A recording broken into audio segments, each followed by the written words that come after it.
This is Turkey, late summer 1981. A country of contrasts, and a country which straddles east and west. The waters of the Bosphorus dividing the land masses of Europe and Asia. Turkey is a part of both.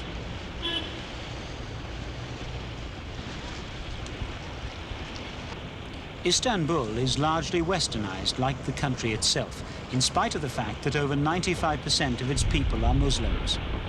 Turkey is a member of the Council of Europe and of the Western military alliance NATO. It's an associate member of the European Common Market and wants to become a full member. This leaning westwards, away from the bordering countries of Iran, Syria and the Soviet Union, has been a feature of Turkish thinking ever since the Republic was founded in 1923.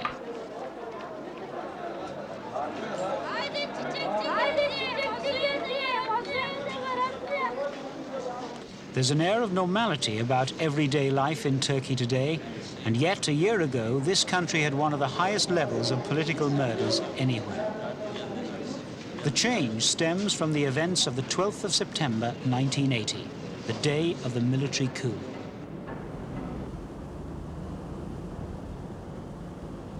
The power and presence of the armed forces in Turkish politics is nothing new. Turkey has been under martial law for 15 years of its 57-year history. And even at the time of the coup, 20 of its 67 provinces were under military curfew because of the deteriorating law and order problem. So one of the first popular reactions was, here we go again. The armed forces had moved in similar fashion in 1960, and they closely supervised a succession of right-wing governments. Only in October 1973 did civilian rule truly return.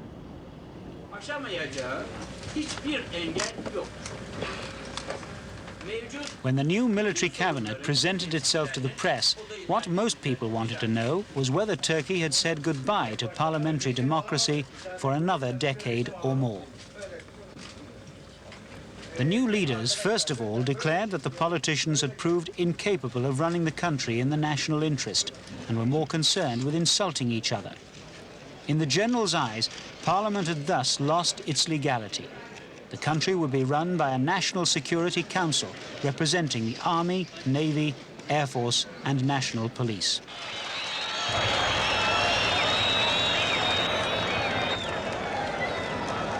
The five-man council is headed by General Kenan Evren.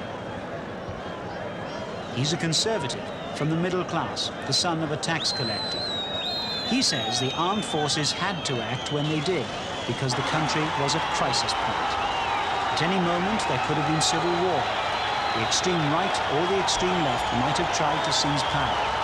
Or lower-ranking officers, less committed to democracy, might have staged a coup. Biz bunlarla baş edemeyiz dedi diyorlar.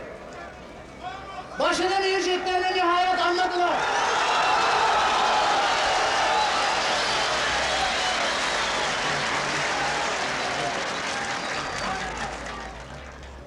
The military government will remain at least until late 1983, more likely until 1985. The presidency will have increased powers with the role of Parliament diminished, but there will be a return to democracy and civilian rule.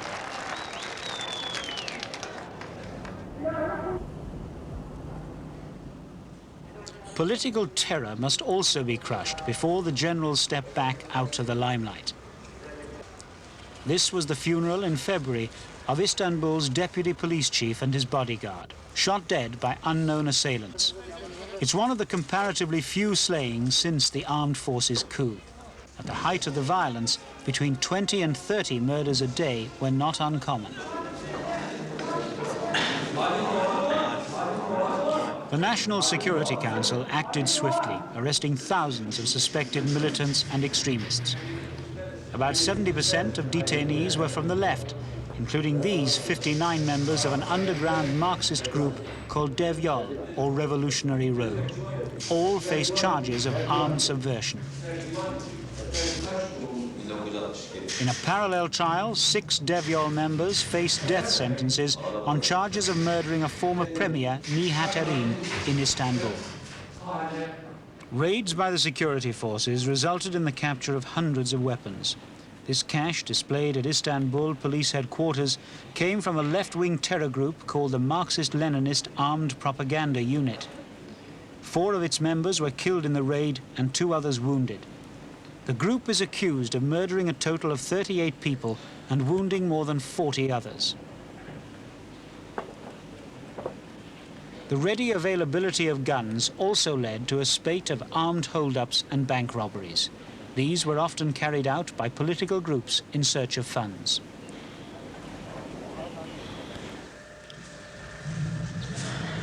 Nearly all young defendants are subjected to the shaven head treatment. These are Kurds, caught up in one of the biggest trials ever seen in Turkey. There are 788 defendants, accused of belonging to an illegal separatist and terror organization called the Apocalypse. The charges also include attempting to set up a separate Kurdish state on Turkish soil through the use of force. The prosecutor has asked for the death sentence against 108 of the defendants. The trial is one of a series against Kurdish nationalists, many of whom it's claimed had been sent for training in PLO guerrilla camps. Another target for the new leadership is the National Salvation Party, the only recognized political party which has called for an Islamic republic. Under the secular constitution, this is regarded as an offense against the state. Its chairman, 55-year-old Mehmetin Erkaban, is the chief defendant. The chaos in neighboring Iran after the Islamic Revolution has added strength to the feeling that this is no time for anything similar in Turkey. The Istanbul Police Department is here presenting to the press 18 extreme right-wing militants. They belong to the Grey Wolves, the shadowy terror group that was linked with Mehmet Ali Avcı, the man who tried to assassinate Pope John Paul last May. The Grey Wolves have been blamed for the brutal killings of hundreds of left-wing opponents in recent years.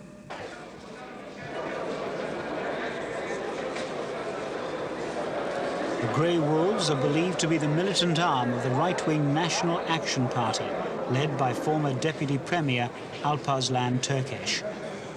Now he and 586 other defendants, including the party's entire directorate, are accused of offences ranging from mass murder to attempting to destroy the state. 220 death sentences have been demanded, and the trial continues, although many of the accused are still at large.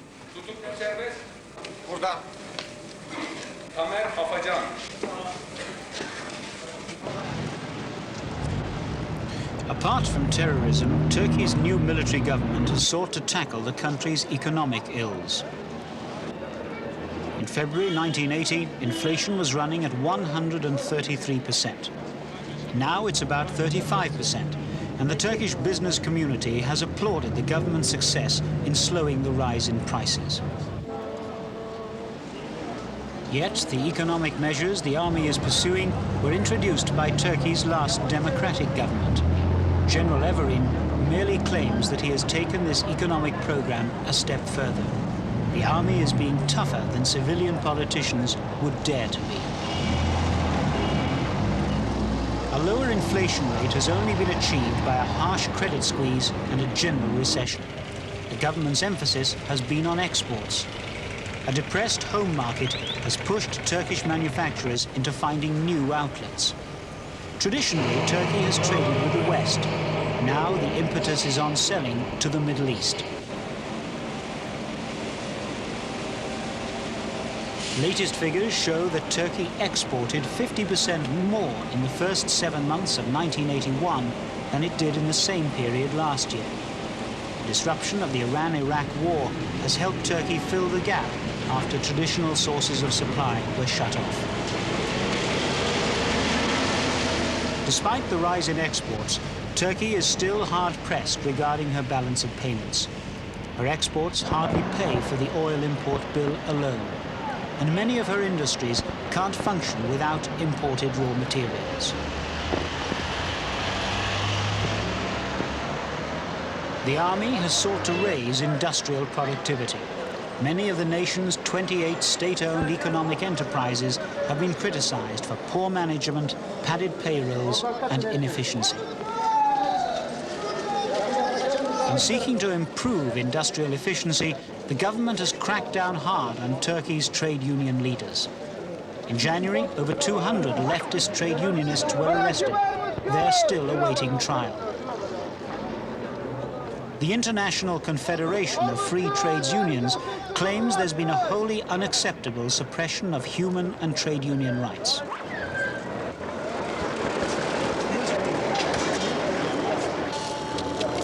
Although it receives little development money, agriculture is the most important sector of the Turkish economy.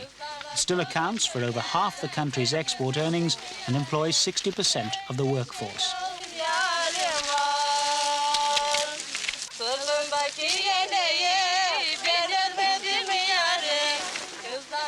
There is little mechanization here. Farms are small. Many peasants just subsist from their plots.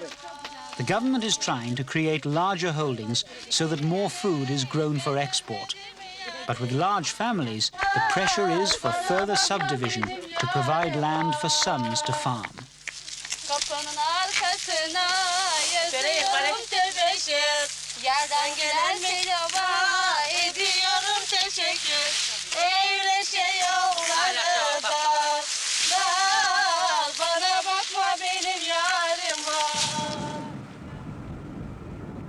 The army feels its drive to cure the country's economic problems justifies the suppression of political activity.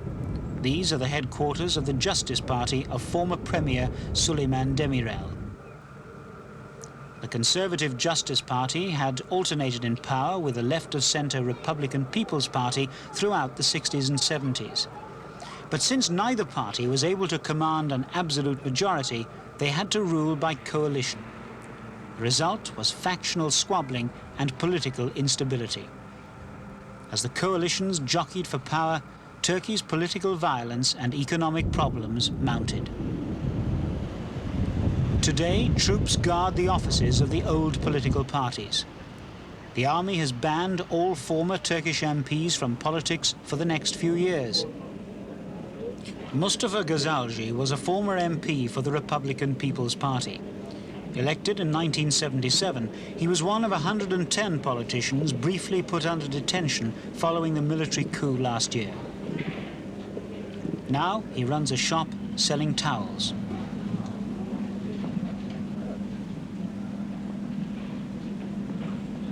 Although the MPs were freed after a month, the ban on political activity continues. The army is only slowly making moves back towards democracy. Bülent Ecevit is the former head of the Republican People's Party. He's one of the most outspoken of the old politicians. But when he entered journalism recently to publicize his views, the generals gagged him. The whole society is free.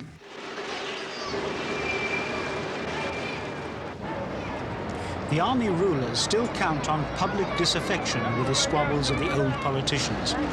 Mass displays of support go now not to political parties, but to football teams.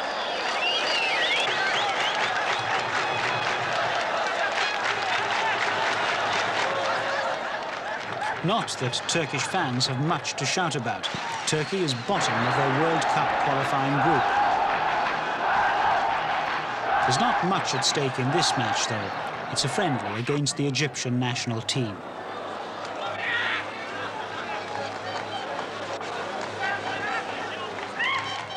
Closer links with other countries in the Middle East are now being encouraged as part of the new drive for markets and friends.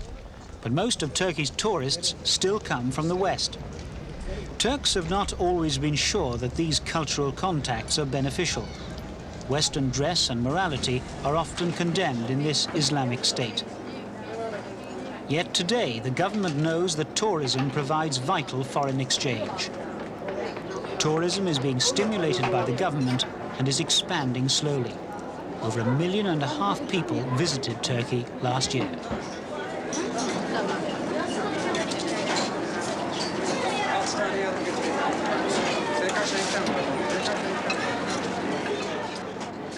Turkey's position, straddling east and west, and the cultural mix that has resulted, has long held a fascination for the traveller. And apart from its culture and history, Turkey has a long coastline which enjoys a warm Mediterranean climate. Northern European tourists come to enjoy the sun in a less crowded atmosphere than many of the other Mediterranean resorts. Most of the tourists in this camp on the northern coast are from West Germany, a country with close links with Turkey. Turkish émigré workers man German factories and send their savings home. West Germany is also an important donor of foreign aid to Turkey.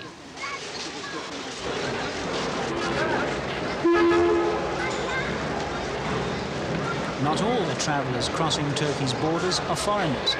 This year, a record number of Turks living abroad have returned to spend their summer holidays at home. Many will be looking at the new military-governed Turkey to see what changes have been made.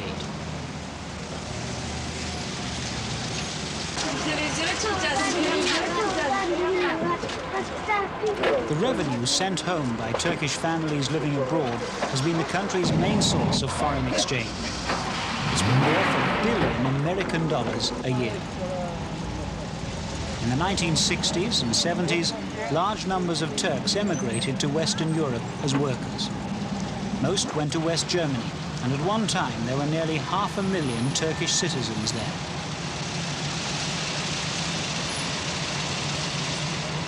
The outflow of workers has also helped to relieve unemployment in Turkey. It's estimated that as many as a quarter of the country's workforce is unemployed.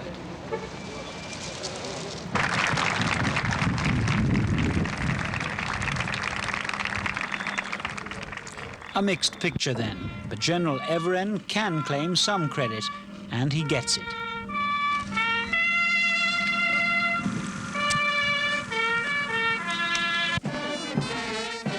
Everen's popularity is high, but he remains modest about his achievements. He says he finds himself in charge only because he happened to be Chief of Staff of the time. Anyone else in his position would have acted the same way because it was the will of the nation. He remains a confirmed soldier, and he's anxious that Turkey's 500,000 men under arms should be provided with modern equipment by the Western allies. He insists the crackdown on terror and on the unruly politicians is in NATO's best interests.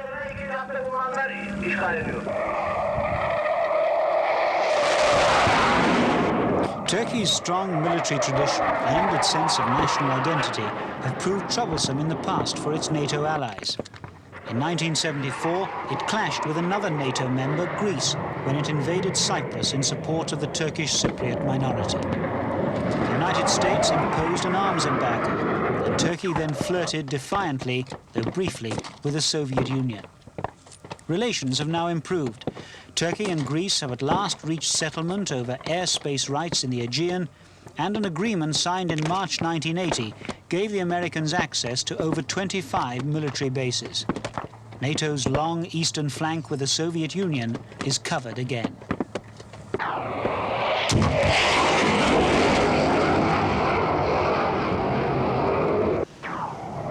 The Turkish Parliament building, meanwhile, lies unused. But in October, the seats of the disbanded lower house will again be filled by members of a new consultative assembly. No former party politicians will be allowed to take part. They are still in disgrace. Instead, 40 members will be named directly by the National Security Council, and 120 will be selected from candidates submitted by the country's provincial governors. The registration process is now almost complete. The Assembly has the task of drafting a new constitution and new laws governing political parties. There's expected to be one party of the left, one of the right, and another with thinking close to the generals. And a strong president, possibly General Evren himself, with wide-ranging powers. The 5 generals on the Security Council will also take part in the work of the new assembly, which has been described officially as the first step towards the re-establishment of democratic rule. This is a step which could bring Turkey political and economic advantages from beyond its borders too, because the European Economic Community is insisting on the restoration of democracy before it will consider Turkey's application to become a full trading partner. Meanwhile, the EEC agrees that existing political and economic links with Turkey should be maintained. Another issue which has troubled Turkey's friends abroad is human rights. Amnesty International has amassed a large dossier of evidence from people who have witnessed or experienced torture in Turkish jails and police cells. The Turkish leadership is not insensitive to the allegations. It says all charges will be investigated and responsible officials taken to court. There are 4 such trials underway at the Ankara Martial Law Tribunal. One of them against 4 army privates and a non-commissioned officer who allegedly caused the death in custody of a left-wing publisher.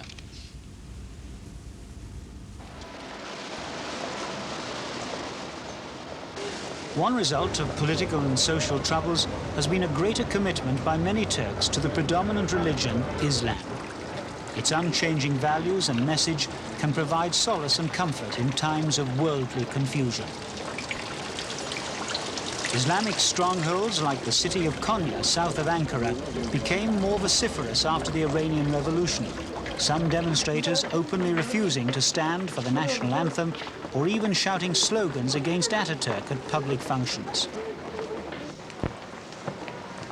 But the imams have never been allowed much power in Turkey. State and religion are clearly divided, and the prosecution of the fundamentalist National Salvation Party is a clear warning to those who would have things otherwise. The generals have promised to respect religious freedom, but Islam must be restricted to the mosque.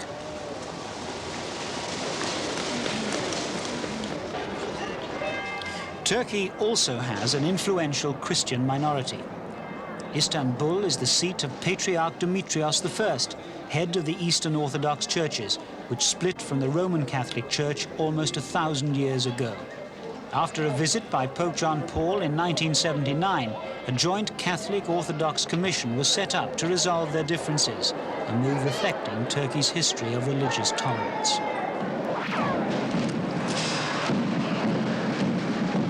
Turkey, then, is a country of contrasts and of potential conflict, where there's a ring of truth about the generals' claim that their coup narrowly forestalled chaos. They do not appear oppressive and self-interested, as in some parts of Latin America. And they are not dedicated right-wing nationalists, as seen in past years in Greece, Spain or Portugal. The wave of arrests in the past 12 months have been directed against all extremists on the left and the right, separatists, religious fundamentalists and nationalist fanatics. This appears confirmation that the armed forces took action solely in the national interest, determined to set up another Western-style democracy as soon as possible.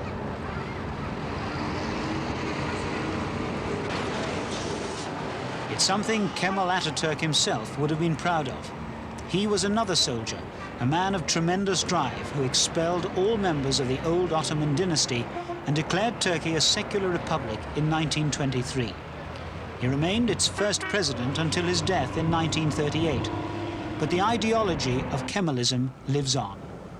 To some, his mixture of nationalism, autocracy and paternalism now appears outdated. But today's generals clearly subscribe to his belief in the secular state and in turning westwards for Turkey's political and economic models. And also, of course, the belief in the guardian role of the armed forces.